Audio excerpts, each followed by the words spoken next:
What is going on, guys? For today's video I will show you the best Glacial Cascade Elementalist build in Path of Exile 3.26. This setup focuses on generating powerful chills and freezes, giving you reliable crowd control, and that makes boss fights and mapping much safer and easier. On top of that, it delivers satisfying cold bursts that wipe out enemies in seconds. Best of all, we're able to reach 4 voidstones mostly by using affordable rare gear, with no need for high-cost unique items. If you're looking for this build's path of building, then click my link in the description. And before we continue, thanks to U4GM, they are a pro website that provides PoE 1 boosting, items and even currency with a cheap price and fast delivery. They have over 17,000 positive comments, and this website is really worth a try, so make sure to use my discount code KADE for extra 6% off. So, this Glacial Cascade Elementalist will combine the raw elemental power of the cold damage with golem support and physical to cold scaling for huge bursts of the screen clearing damage. The build excels thanks to multiple defensive layers, strong sustain and a solid early game survivability, making it capable of comfortably reaching and farming the endgame content. The frequent freezes and chills it applies will let you control encounters with ease, while rapid casts and overlapping spikes from the Glacial Cascade will make it for satisfying and efficient clears. The gear requirements are modest and mostly rare items, and you can push to 4 voidstones without needing a high cost unique. It's a versatile, well-rounded setup that's surprisingly tanky for a witch. However, the build does have few drawbacks, like being vulnerable to off-screen physical hits and requiring active play due to its self-cast nature. So let's take a look at this build setup, and while leveling, make sure that you're frequently upgrading your wand. Pick a better one as you progress or check vendors in new acts. Using essences with flat elemental or physical damage will help tremendously. A wand with a +1 to cold or physical spell gems is a significant power spike. Grab strength nodes early on, so you can equip all of your gems. And don't forget a sapphire ring before facing Mervel. You'll also need a jade amulet for dexterity, which you can buy from Yena or Nesta from a transmutation orb. A ruby ring will help with the wall runes for fire damage. And once you hit level 20, 2 stone rings will become vital for maxing out your elemental resistances. Early on, Grace of Aura adds a major defensive boost and can replace the Herald of Thunder of Purity. Wait before you'll find a solid 4 link before switching into the Glacial Cascade, as Alphar support gems are essential for the combo. Your first labyrinth should unlock the Leech of Primordial, which offers a big spike in power through your golems. Be sure to grab Golem Commander so you can summon the full set. Critical strike scaling will begin just before the lab, and ramps up when you gain summon Ice Golem at level 34. In the Cruel Lab, take Shaper of the Flames for excellent physical mitigation via the Ignite, but keep moving and attacking to maintain the effect. And then in Merc Lab, the Shaper of the Storms will add a reliable shock effect by boosting the damage even more. And of course, all of this info and more you can simply check and follow from the path of building.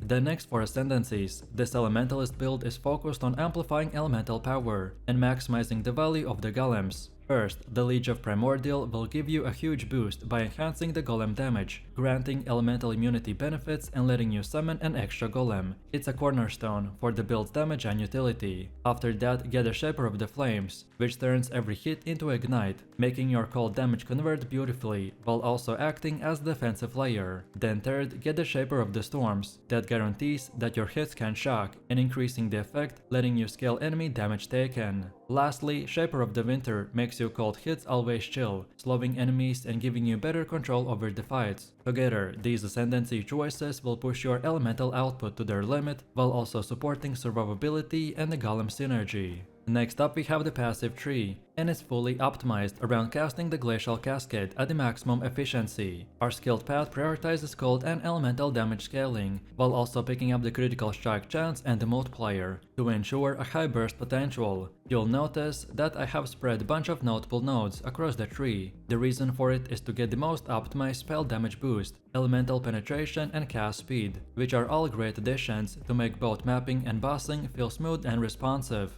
There's also a thoughtful investment into the mana regeneration and the energy shield nodes to manage the build's high spell cast, and the use of cluster jewels will add powerful customization without sacrificing core damage scaling. Attribute points are also smartly taken to ensure that gear and gem requirements are met naturally. For defenses, the build uses energy shield, moderate life and the strong elemental resistances, as well as spell suppression to stand firm in the dangerous encounters. Overall, this skill tree is very much tuned for the late game content and strikes a great balance between the offense and survivability. Then next up, let's go over the skill gems. Glacial Cascade deals its damage in 4 bursts, with the final spike hitting the hardest. With even minimal scaling from the Flame Golem, it's easy to line up to 2 to 3 overlaps per cast, which dramatically increases your damage output. Positioning is also key, so you want the largest explosion to land just behind the enemy. If you are standing directly on top of them, then you will lose most of the impact. With the 120% or more increased area, full 4 hit overlaps will become consistent.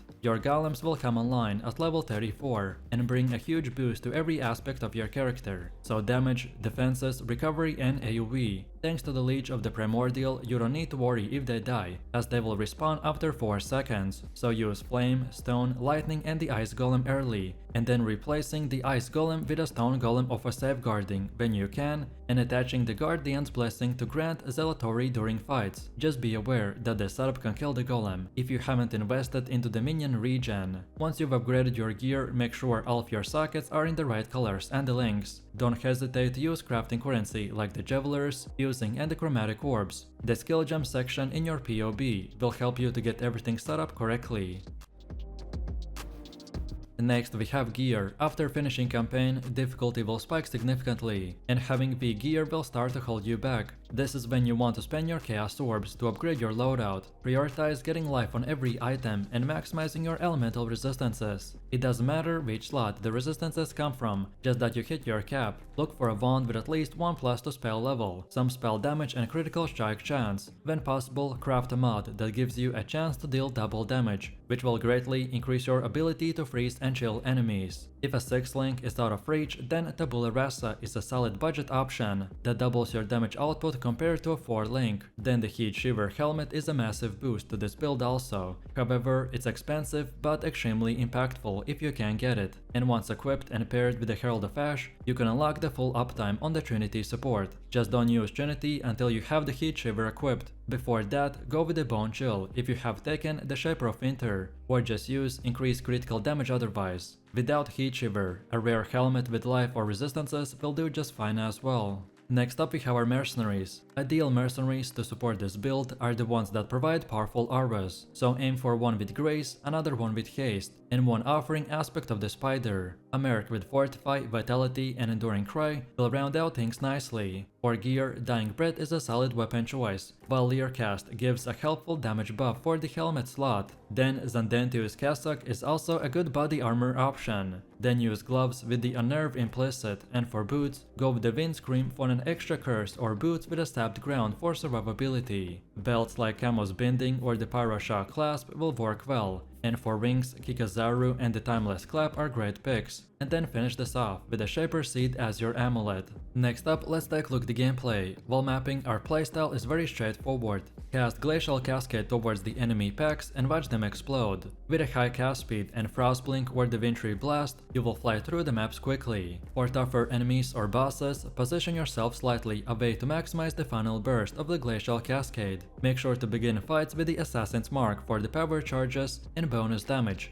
Proper aiming of the Glacial Cascade will drastically boost your effectiveness, so keep the largest burst just behind your target and not right on top of him. The more AoV you have, the easier it is to consistently land all the hits. During maps, you will generate charges from the Discipline of the Forbidden on a kill, but for single targets, quality on Assassin's Mark is key to maintain power charge uptime. And now, last but not least, let me show you a few important tips and things to keep in mind. The Heat Shiver is a critical damage amplifier for this build. Although it may be a bit pricey, its value is undeniable. Pairing with a Herald of Ash activates Trinity support at full uptime. Just don't equip Trinity until this combo is in place. Before that, the Bone Chill is a good substitute if you're running the Shaper of Winter, or just use increased critical damage instead. Heat Shiver requires for you to consistently freeze or chill enemies, so make sure that you've invested enough into those effects first. Nodes like the Glacial Cage and the Winter's Embrace are great. and a medium cluster Jewel with Astonishing Affliction and the Cold Conduction will help also.